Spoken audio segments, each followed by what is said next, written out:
चित्र बनना तुमको 5 नंबर का पूछेगा, ठीक है। क्वेश्चन नंबर 3 चित्र बनना 5 नंबर के लिए सबसे एकदम आसान ये लिखना है, ठीक है ना। कोई जरूरत नहीं है कि मंजूषा में जितना भी शब्द दिया हुआ है सारे शब्दों का प्रयोग करना है, ठीक है। 5 वाक्य बनाना है, साधारण और सरल वाक्य बनाना है, ठीक है। मंजूषा में जो भी शब्द दिया हुआ है उसका विभक्ति और वचन आप अपने सुविधानुसार चेंज कर सकते हैं, अपना विभक्ति और उसका विभक्ति और वचन सब बदल सकते हैं, ठीक है। सबसे पहला सेंटेंस हम क्या लिखेंगे, इदं चित्रम डैश अस्ति। ये आपका ये फॉर्मेट हो गया। जिस चीज का चित्र होगा उसमें कौन सी विभक्ति जोड़ेंगे, षष्ठी विभक्ति, ठीक है। जिस चीज का चित्र होगा उसमें षष्ठी विभक्ति, ठीक है। मानो कि जैसे कि अगर विद्यालय का चित्र है तो हम क्या लिखेंगे, इदं चित्रम विद्यालयस्य अस्ति, ठीक है। दूसरा सेंटेंस हम क्या लिखेंगे, अस्मिन् चित्रे डैश अस्ति। अगर एक वचन रहेगा तो अस्ति, द्विवचन रहेगा तो स्तः और बहुवचन रहेगा तो सन्ति, ठीक है। अब अस्मिन् चित्रे डैश अस्ति स्तः सन्ति, इसमें कौन सा विभक्ति लिखेंगे, प्रथमा। अगर मानो कि विद्यालय का चित्र है तो वहां बच्चा होगा ही, ठीक है। उसके बाद टीचर होंगे, तो सबसे पहले हम क्या लिखेंगे, फिर यहाँ अस्मिन् चित्रे बालकः, यहाँ बालकाः कर देते हैं क्योंकि विद्यालय तो बहुत सारा बच्चा होगा, बालकाः सन्ति, ठीक है। तीसरा सेंटेंस क्या लिखेंगे, चित्रे, ठीक है। चित्रे डैश अस्ति, वही चीज एक वचन में होगा तो अस्ति, द्विवचन में होगा तो स्तः और बहुवचन में होगा तो सन्ति, ठीक है। इसका सेंटेंस क्या बनेगा, इसमें प्रथमा विभक्ति जोड़ेंगे। कौन विभक्ति जोड़ेंगे, प्रथमा। पहला के अलावा सभी शब्द वाक्यों में जो है, चारों वाक्यों में क्या करना है, सिर्फ प्रथमा विभक्ति जोड़ना है, ठीक है। तो चित्रे डैश अस्ति स्तः सन्ति, प्रथमा विभक्ति। तो अब विद्यालय का चित्र है तो बालक है तो बालिका भी है, ठीक है। तो क्या हो जाएगा, चित्री बालिका सन्ति, क्योंकि बहुत सारे बालिका है, ठीक है। तो बालिका सन्ति। ये 4 नंबर में क्या करेंगे, अत्र डैश अस्ति स्तः सन्ति, ठीक है। अब वहां क्या है तो लिखेंगे यहां कि अत्र का मतलब होता है यहां, तो अत्र यहां भी प्रथमा विभक्ति होगा, ठीक है। तो अत्र शिक्षका सन्ति, यहां शिक्षक हैं, ठीक है। 5वां सेंटेंस क्या हो जाएगा, एतस्मिन् चित्रे, ठीक है। एतस्मिन् चित्रे डैश अस्ति, ठीक है। एतस्मिन् चित्रे डैश अस्ति।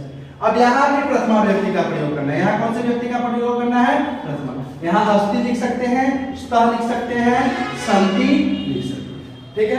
अब शिक्षका, यहाँ एक चीज और कुछ प्रयोग करना है जो कर्ता हो सकता है, तो क्या लिख सकते हैं, शिक्षिका भी लिख सकते हैं।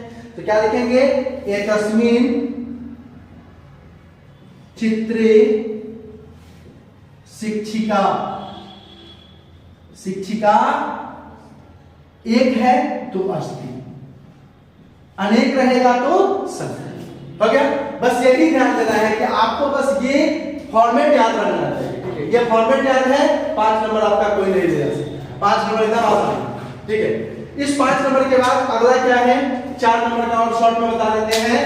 क्या है वो 4 नंबर, समय लेखन। ठीक, वो जो है संस्कृत में क्या करते हैं, ठीक है। 15 मिनट, 30 मिनट और 45 मिनट को संस्कृत में क्या करते हैं, ठीक है। ये 4 नंबर का पूछता है, घटिका समय लेखन, ठीक है। समय लेखन में क्या आता है, ये 4 नंबर का पूछता है, क्वेश्चन नंबर 9, ठीक है।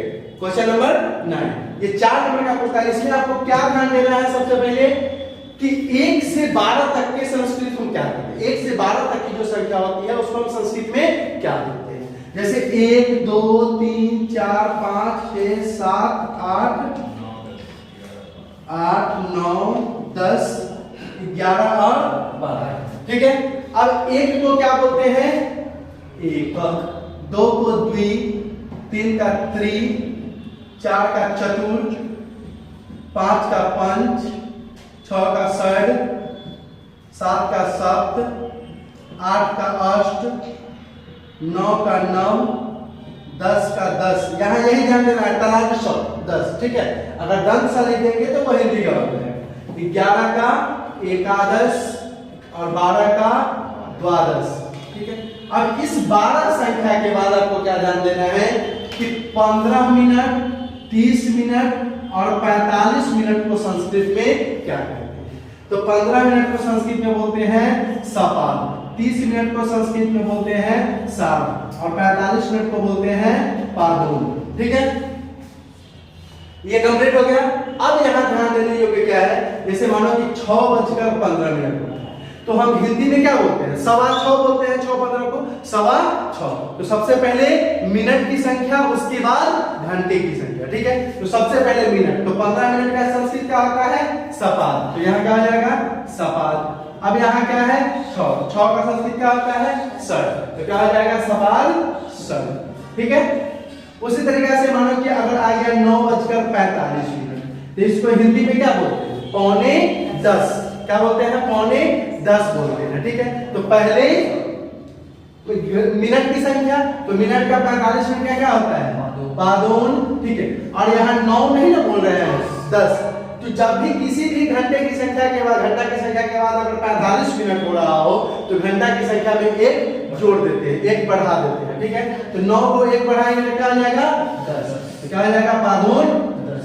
और सिर्फ अगर मानो कि 10 बज रहा है, ठीक है, तब हम क्या लिखेंगे, यहाँ सिर्फ 10 बज रहा हो तो, ठीक है, तब यहाँ क्या लिखेंगे, तो 10 का 10, इसमें कोई परिवर्तन नहीं होगा, ठीक है, कोई दिक्कत। अब देखो यहाँ एक डाउट आता है, वादनम और वादनी, कहां हम वादनम लिखे और कहां वादनी लिखे। तो सिर्फ अगर समय रहे, ठीक है, जैसे कि मानो दे दिया कि 6:30, तो ये सिर्फ समय है ना, तो यहां हम सिर्फ लिखेंगे क्या, 30 मिनट का संस्कृत क्या होता है, सार्ध, ठीक है। और 6 का क्या होता है संस्कृत, षड। यहाँ क्या लिखना होगा, वादनम, ठीक है। आप टाइम बता रहे हैं कि अभी 6:30 हो रहा है, सार्ध षड वादनम, ठीक है। लेकिन अगर ये समय जो है वाक्य में प्रयोग हो रहा है, आप किसी को बता रहे हैं कि मैं सुबह 6 बजे उठता हूँ, 6 बजे मैं उठता हूँ, ठीक है, तब वहां किसका प्रयोग करेंगे हम लोग, वादनी का, ठीक है। जब ये समय जो है वाक्य में प्रयोग हो जाएगा तब किसका प्रयोग करेंगे, वादनी का। क्लियर है। तो 5 नंबर चित्र वर्णन और 4 नंबर समय लेखन, 9 नंबर कंप्लीट हो गया, 4 नंबर संधि का